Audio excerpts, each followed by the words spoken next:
So I'll do a little intro at the top. Okay. Actually, why don't I have you come in? I'll have you come in. Walk it up. Yeah. Great. The audience will go wild. What's up, everybody? Welcome to the Dad Diary. I'm your host, Danny Jordan, and you probably noticed that the frame is a little bit wider here today. I've got an additional chair. It's not because I have an imaginary friend. It's because I have a real friend. And that real friend will be joining me on the show today, so we're just gonna get right into it and welcome him. Please come on into the studio, Mr. Jason Momoa, everybody. No, I'm just kidding. This is my buddy. Should show them that we're friends. I almost shook your hand. That would have been super weird. I was like, hello, welcome We to have a it. All of a handshake. sudden got very, very serious, and it wasn't what I wanted it to be at all. But Hello. hello, welcome, friend. But this is my good buddy, Adam Chambers. You may recognize Adam from some of his more famous appearances on Cold Case and CSI. Miami. What else? What's another one? Girl versus Monster. Girl versus Monsters on Disney and Becoming, O-Town. You're becoming, yes. That's yes. probably where you That's recognize probably- him the most. Well, I could roll the tape Yes. right now.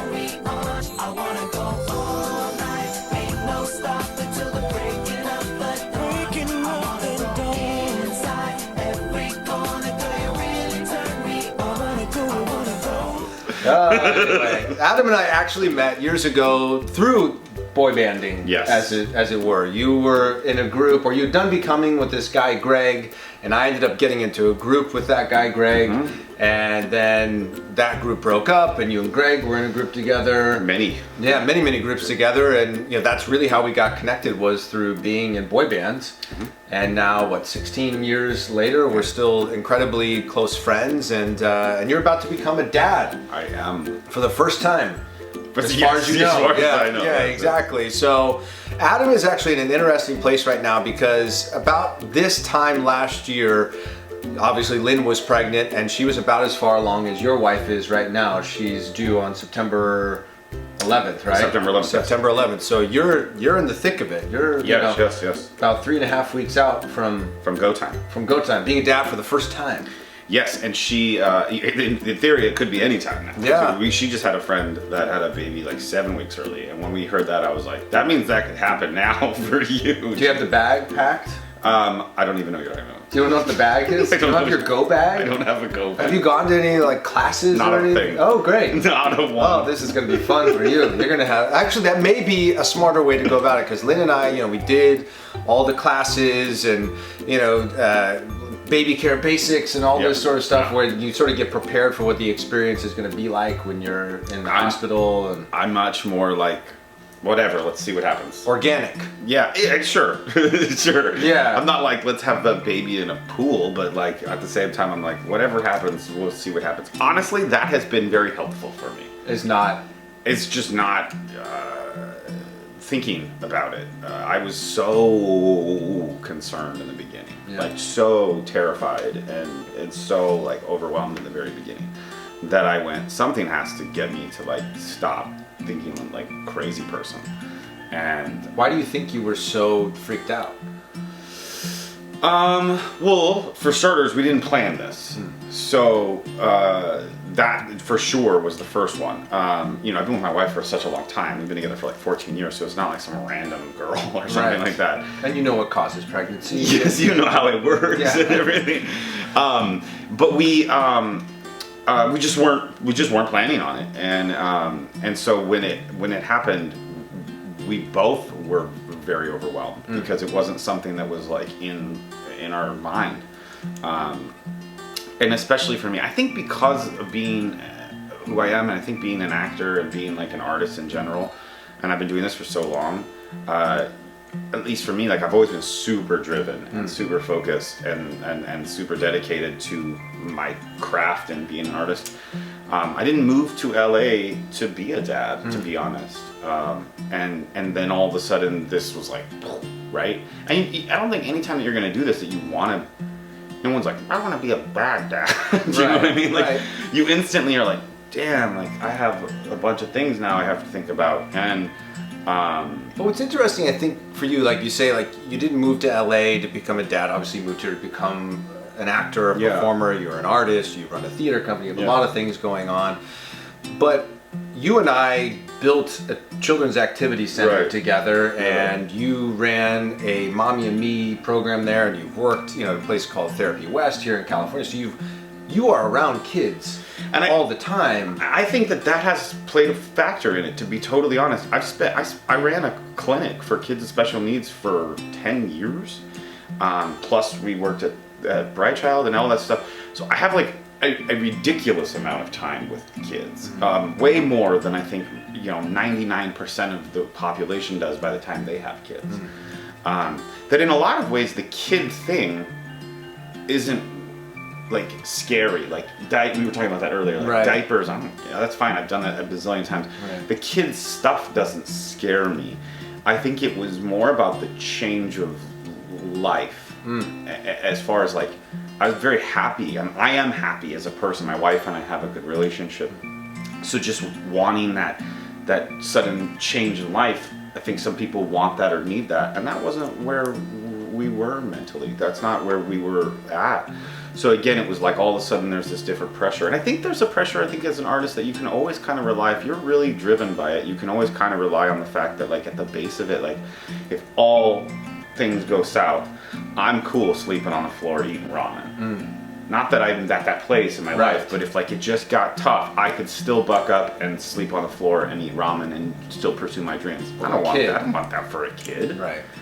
But it's interesting because your wife obviously, is an incredible woman, Right. and she's going to be an incredible mother. And it's interesting to hear you talk about, like, it's not necessarily what we were thinking about, but you guys are clearly in a place in your lives in terms of age where it's like getting to that point. Sure. Like, if you're going to have kids, Sure. we should probably do this sooner than later. Yeah. And you met your wife through that children's activity center Right. that we worked at Right. together. So clearly you guys are incredible with kids. And I guess it was surprising to me. Like, I always thought, like, oh, Adam's the type of person that wants to be a dad. Yeah, no, it wasn't. I think, again, you have this insane thing as an artist, I think, or at least for me, at least a lot of actors and stuff, there's this element of like, I'll do that when I'm famous. I'll get married when I'm famous. I'll have a family when I'm famous. And really what that really is probably saying is, I'll do that when I'm rich. When I have money. When I'm rich.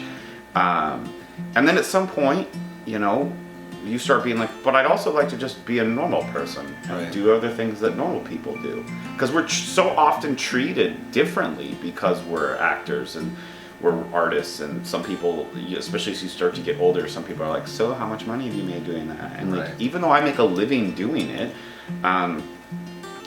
I don't own a home. You know what I mean? I don't.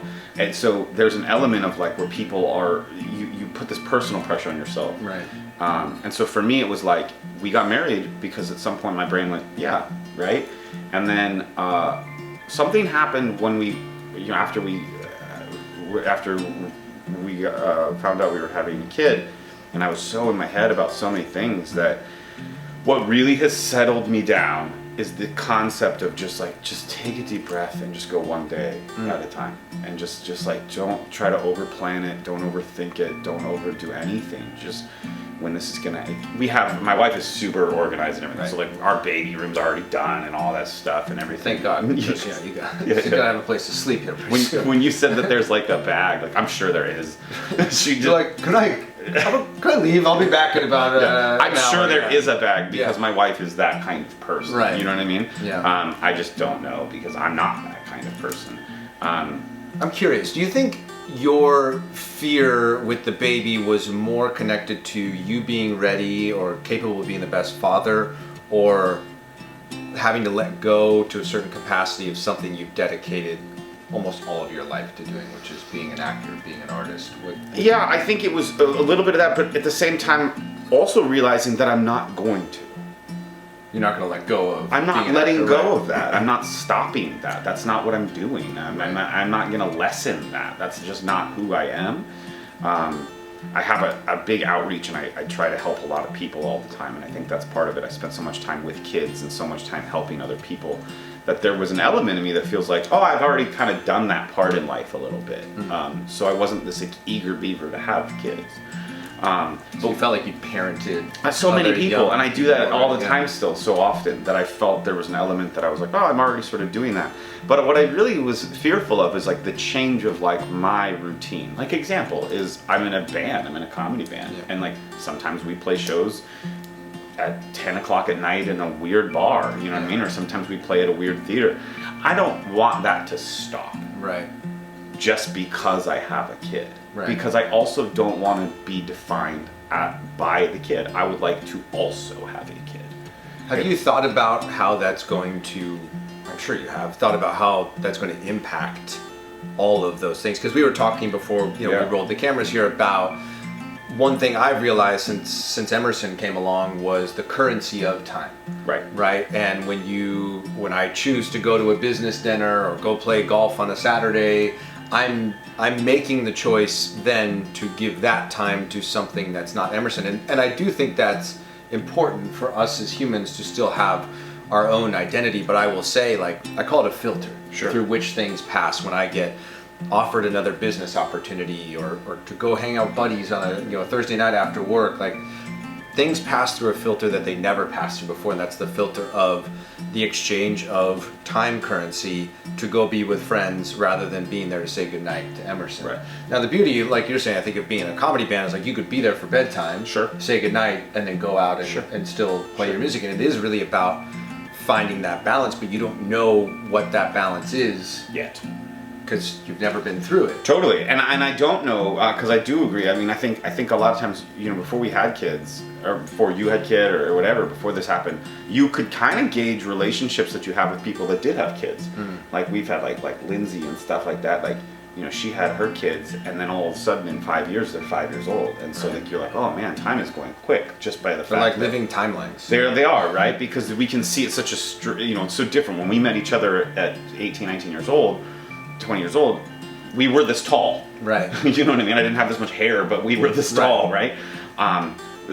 So we more or less the same person. Right. And we were doing similar things. But I think kids just change so fast, and they change so fast, as you were just discussing, that you were like, there were days where you were there in the morning, and then you wouldn't see her until Saturdays, basically. Right. And that was really having a negative effect on you. Or just you were thinking about it a lot negatively. Yeah. And how you wanted to adjust that. And I'm not sure, because I don't have the kid yet. You haven't been there yet. I haven't been there yet.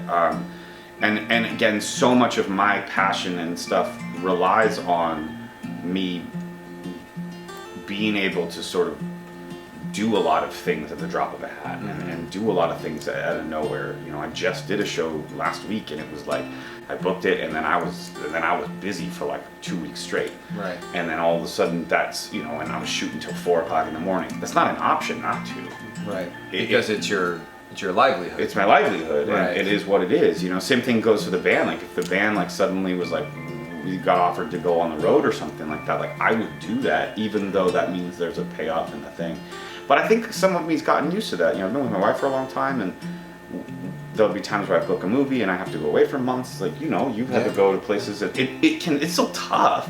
Yeah, it's tough. It's different though. Like I will say that first and foremost. Like when Emerson came, I committed. I had said I won't go on the road with a show for at least the first year of her life. And that's a bold statement. In our industry, whether you're an actor or a producer or director, whatever it might be. To say I'm only going to take this type of work really narrows down what you're able to do. But I also believed, I was like, you know what? Yeah, I've made this my career for the last 9-10 years. And if I have to shift, then I have to shift, because this is what's important to me right now. Right. Is to be there for Emerson, because I don't want a year to pass. Right. And then her to not know me. Because the reality is, like I've talked about this on the show before, is like one of the craziest realizations I had was thinking about a kid and them growing up and realizing they're not going to remember any of this. Yeah. But their memories come from you. And I didn't want to not have any of those memories to share with her someday. Right. And that really that shook me in a huge way, because there's so many things, and I'm sure you're probably starting to process this about becoming a parent, that you just don't think about with having kids. Right. You're like, oh yeah, I'll be a dad someday, and then I'll have a kid and they'll call me dad. But there's so many elements to that you never think about. Like I never thought about how I was going to react when Emerson met Mickey Mouse for the first time. Right.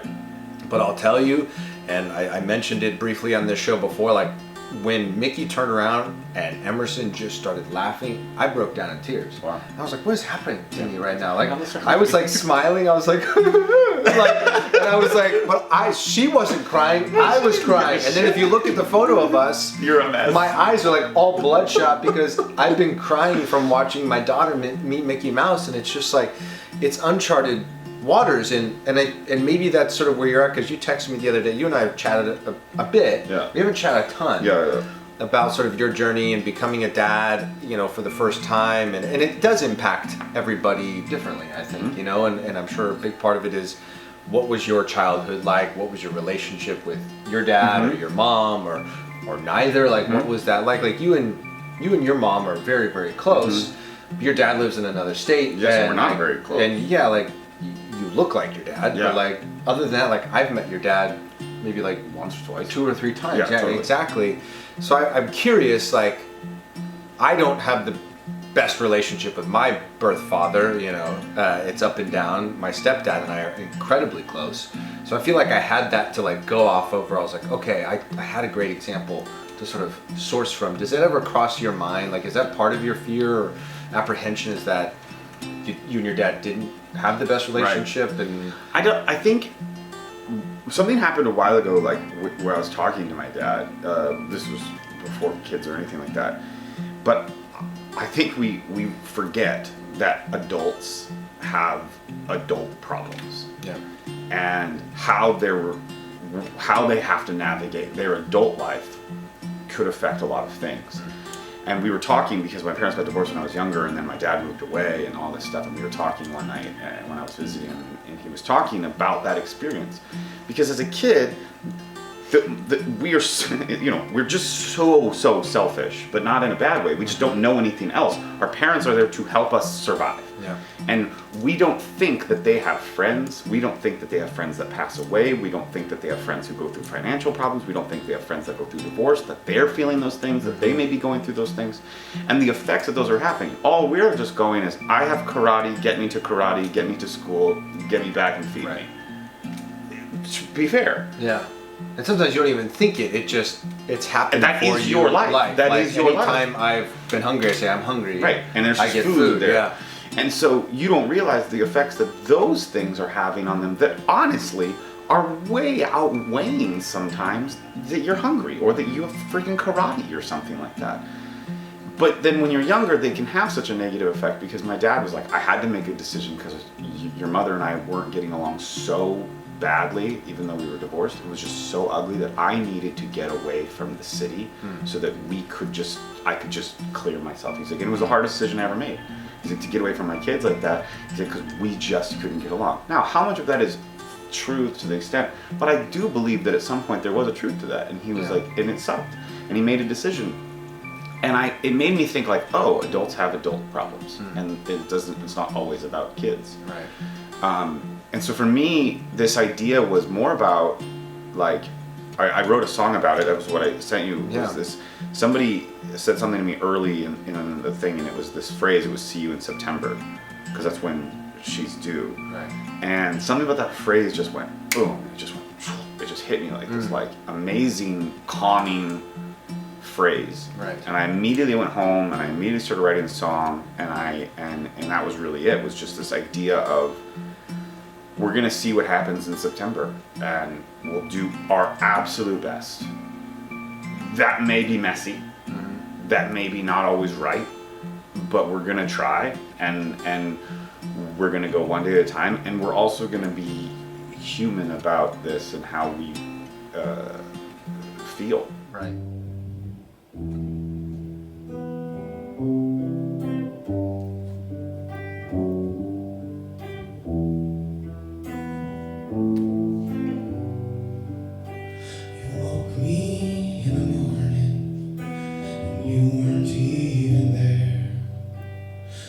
Head is spinning, just thinking about your stare. Will I be good enough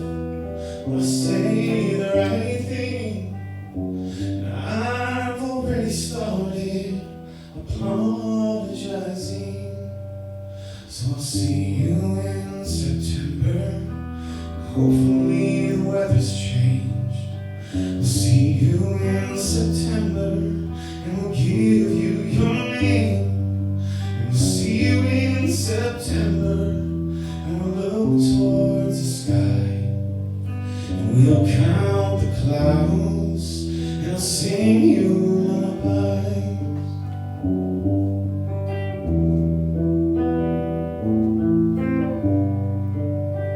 I can't explain exactly how I feel. Everything is crazy and a little more real. Do I want this? The questions in my mind. And how do I afford the rest of our lives? So I'll see you in September, and everything will change. We'll see you in September, and we'll give you your name. And we'll see you in September, and we'll take a deep breath, and we'll try to laugh while making a mess.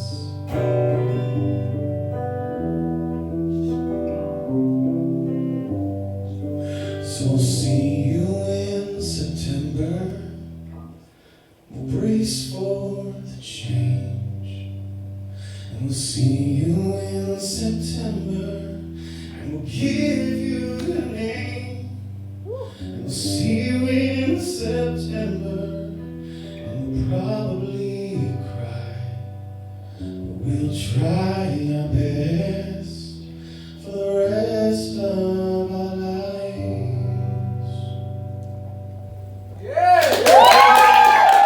Do you feel like writing that song in a way, you know, I think as humans, whether we're talking or... Okay.